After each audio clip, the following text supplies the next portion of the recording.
दीव की लड़ाई जिसने पिछली ग्लोबल व्यवस्था खत्म की और एक नई शुरू कर दी। ये शब्द हमें सीधे इतिहास के एक ऐसे मोड़ पर ले जाते हैं जहां बस एक लड़ाई ने दुनिया का नक्शा हमेशा हमेशा के लिए बदल दिया। जी हाँ, हम बात कर रहे हैं 1538 की दीव की घेराबंदी की। ये सिर्फ एक लड़ाई नहीं थी, सोचिए, ये भारतीय जमीन पर दो विशाल साम्राज्यों के बीच एक महाटकराव था। और ये सब क्यों हो रहा था? एक ऐसी जगह के लिए जिसकी चाबी उस वक्त पूरी दुनिया की तिजोरी खोल सकती थी। तो इस पूरी कहानी को समझने के लिए हम सबसे पहले देखेंगे कि ये जंग असल में मसालों के लिए कैसे लड़ी जा रही थी। फिर हम जानेंगे गुजरात के सुल्तान के उस एक सौदे के बारे में जो बहुत भारी पड़ा। इसके बाद देखेंगे कि कैसे एक साम्राज्य ने जबरदस्त पलटवार किया। फिर हम दीव की उस अविश्वसनीय घेराबंदी में चलेंगे और जानेंगे उस रहस्यमयी वापसी के बारे में जिसने सब कुछ बदल दिया। और आखिर में हम ये समझेंगे कि दीव की इस एक लड़ाई ने हमारी दुनिया को असल में कैसे बदल डाला। तो चलिए कहानी की एकदम जड़ से शुरू करते हैं। देखिए, ये समझना बहुत जरूरी है कि ये लड़ाई सिर्फ जमीन के किसी टुकड़े के लिए नहीं थी। नहीं, ये लड़ी जा रही थी उस चीज के लिए जो उस जमाने का सोना था, या कहूं सोने से भी कीमती, मसाले और उन पर कंट्रोल के लिए। देखिए, सदियों से दुनिया का व्यापार एक सेट रास्ते पर चल रहा था। एशिया के बेशकीमती मसाले, सोचिए, काली मिर्च, लौंग, ये सब लाल सागर से होते हुए मिस्र पहुंचते और वहां से वेनिस के व्यापारी इन्हें मुंह मांगे दामों पर सोने के भाव में पूरे यूरोप में बेचते थे।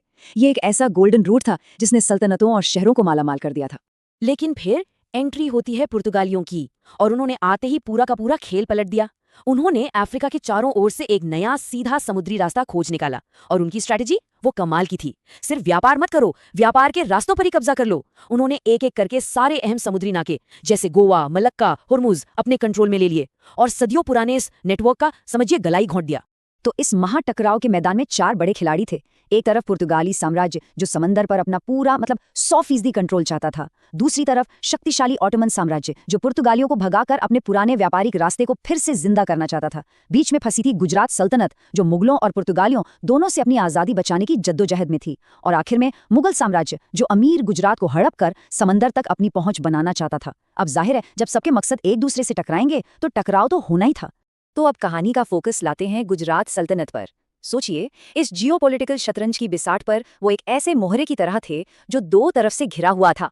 चलिए देखते हैं कि वो इस नामुमकिन सी हालत में फंसे कैसे।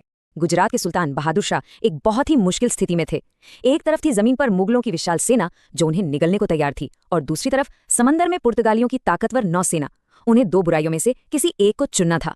ये टाइमलाइन दिखाती है कि कैसे हालात तेजी से बिगड़े। देखिए, 1531 में गुजरात ने पुर्तगालियों को दीव से खदेड़ दिया था, लेकिन सिर्फ 4 साल बाद 1535 में मुगलों का खतरा इतना बढ़ गया कि सुल्तान को उन्हीं पुर्तगालियों से मदद मांगनी पड़ी, और मदद के बदले में दीव का किला उन्हें सौंप दिया। और जैसे ही मुगल खतरा टला, सुल्तान को अपनी गलती का एहसास हुआ। उन्होंने पुर्तगालियों से जाने को कहा, और फिर फरवरी 1537 में एक पुर्तगाली जहाज पर बातचीत के लिए बुलाया गया, जहां उनकी रहस्यमयी तरीके से मौत हो गई। और सुल्तान की ये मौत बस यही वो चिंगारी थी जिसने पूरे बारूद में आग लगा दी। ओटोमन साम्राज्य के लिए ये एक कैसस बेली बन गया, यानी जंग छेड़ने का एक जायज कारण। अब उनके पास सीधा दखल देने का एक बहाना था। उन्होंने इसे एक बदले की लड़ाई का रंग दे दिया, काफिरों से दीव को आजाद कराने का एक पवित्र युद्ध। और इसी के साथ शुरू होता है ओटोमन साम्राज्य का जबरदस्त पलटवार। ये कोई छोटी मोटी झड़प नहीं थी, नहीं, ये था सुल्तान सुलेमान द मैग्निफिसेंट का भेजा हुआ एक विशाल समुद्री देड़ा, एक अजेय आर्माडा जो सीधा भारत की ओर बढ़ रहा था। और इस विशाल सेना की कमान किसके हाथ में थी? हादिम सुलेमान पाशा, मिस्र का गवर्नर। उम्र कोई 60 साल, लेकिन अपनी क्रूरता और बेरहमी के लिए पूरे साम्राज्य में बदनाम था। ये एक ऐसा कमांडर था जो जीत हासिल करने के लिए किसी भी हद तक जा सकता था। आप जरा इस बेड़े के साइज का अंदाजा लगाइए। ये हिंद महासागर में भेजा गया अब तक का सबसे बड़ा ओटोमन बेड़ा था। इसे बनाने के लिए लकड़ी भूमध्य सागर से रेगिस्तान के रास्ते स्वेज तक लाई गई थी। सोच सकते हैं, करीब 72 बड़े बड़े जहाज, 6000 सैनिक जिनमें 1500 तो जनीसरी थे, यानी सुल्तान के सबसे खतरनाक और वफादार लड़ाके, और साथ में 10,000 नाविक और चप्पू चलाने वाले। मतलब ये एक ऐसी ताकत थी जिसे रोकना नामुमकिन लग रहा था। और भारत पहुंचने से पहले ही पाशा ने अपनी क्रूरता का एक नमूना पेश कर दिया। उसने लाल सागर के एक बहुत जरूरी बंदरगाह अदन पर कब्जा कर लिया, और वहां के शासक को क्या किया? उसे बातचीत के बहाने अपने जहाज पर बुलाया, और फिर उसे जहाज के मस्तूल से लटकाकर मार डाला। ये भारत में उसके होने वाले सहयोगियों के लिए एक साफ और डरावना संदेश था। सुलेमान पाशा के साथ दोस्ती हो या दुश्मनी, दोनों का अंजाम खतरनाक हो सकता है।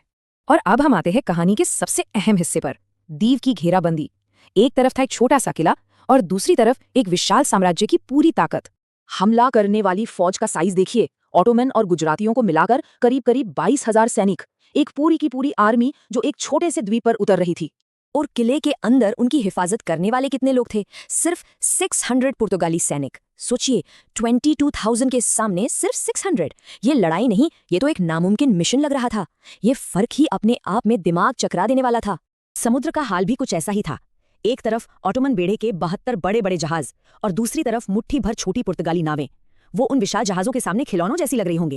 तो सवाल ये उठता है कि आखिर 600 लोग 22,000 का सामना करने की हिम्मत भी कैसे कर सकते थे? उनके पास था एक तुरुप का इक्का, उनका किला। ये कोई मामूली पुराना किला नहीं था। ये उस वक्त की मॉडर्न यूरोपियन इंजीनियरिंग का एक नमूना था। इसकी मोटी ढलान वाली दीवारें तोपों के गोलों को झीलने के लिए ही डिजाइन की गई थी और दीवारों पर 186 तोपें दुश्मन के स्वागत के लिए तैयार खड़ी थीं। बस यही था उनका एकमात्र लेकिन सबसे बड़ा एडवांटेज। तो 4 सितंबर को ओटोमन बेड़ा दीव पहुंच गया, लेकिन यहां पहुंचते ही उन्होंने एक बहुत बड़ी गलती कर दी। उनके सैनिकों ने अपने सहयोगी गुजरातियों के ही शहर दीव को लूटना शुरू कर दिया। इस एक हरकत ने गठबंधन में शुरुआत से ही जहर घोल दिया।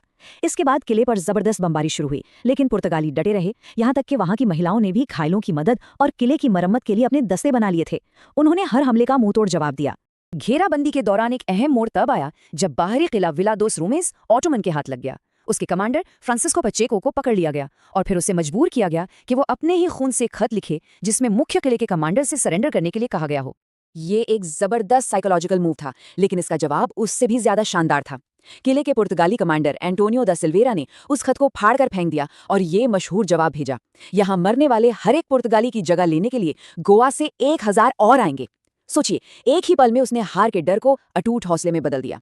तो चलिए अब इस घेराबंदी के सबसे चौंकाने वाले और रहस्यमयी मोड़ की तरफ चलते हैं और देखते हैं कि जो कहानी हमें बताई जाती है, क्या वही पूरी सच्चाई है?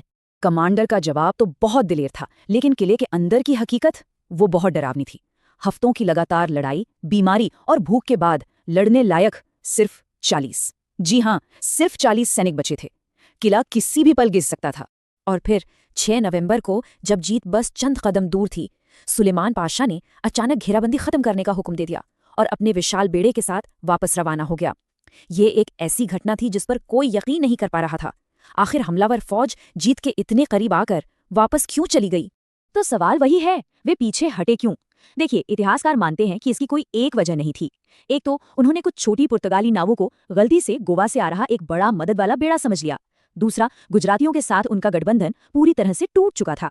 तीसरा, उनके अपने सैनिकों का हौसला पस्त हो रहा था और खाने पीने का सामान भी खत्म हो रहा था। और शायद सबसे बड़ा कारण, पाशा को डर था कि वो घर से इतनी दूर मानसून के मौसम में फंसकर रह जाएगा। और यहीं पर कहानी और भी ज्यादा दिलचस्प हो जाती है, क्योंकि हमें पता चलता है कि इतिहास अक्सर जीतने वाले लिखते हैं। पुर्तगाली इतिहासकार इसे एक चमत्कारी जीत की तरह दिखाते हैं कि कैसे एक ताकतवर ओटोमन बेड़ा सिर्फ 2 छोटी नावों को देखकर डर से भाग गया। लेकिन दूसरे सोर्सेज, जैसे कि उसी ओटोमन बेड़े पर मौजूद एक वेनिस के लेखक की डायरी, एक बिल्कुल अलग कहानी बताती है। वो लिखता है कि पुर्तगाली तो हारने ही वाले थे और असली वजह थी टूटा हुआ गठबंधन और एक बड़े बेड़े का झूठा खौफ। तो चलिए अब थोड़ा जूम आउट करते हैं और ये समझते हैं कि इस एक लड़ाई के दुनिया पर कितने बड़े और दूर तक जाने वाले असर हुए। ये सिर्फ एक किले को बचाने की कहानी नहीं थी, ये वो पल था जिसने दुनिया के भविष्य की दिशा तय कर दी। ये सिंपल सा चार्ट दिखाता है कि पावर बैलेंस कैसे पूरी तरह बदल गया। इस एक लड़ाई के बाद हिंद महासागर में पुर्तगालियों का दबदबा अगली पूरी सदी के लिए पक्का हो गया, जबकि ऑटोमन साम्राज्य का असर लगभग खत्म हो गया। तो आखिरी नतीजा क्या निकला? पुर्तगाल के लिए इसका मतलब था हिंद महासागर पर पूरा कंट्रोल और मसालों के व्यापार पर मोनोपोली। ऑटोमन के लिए ये भारत में उनकी बड़ी महत्वाकांक्षाओं का अंत था। उन्होंने फिर कभी इतनी बड़ी फौज पूरब में नहीं भेजी।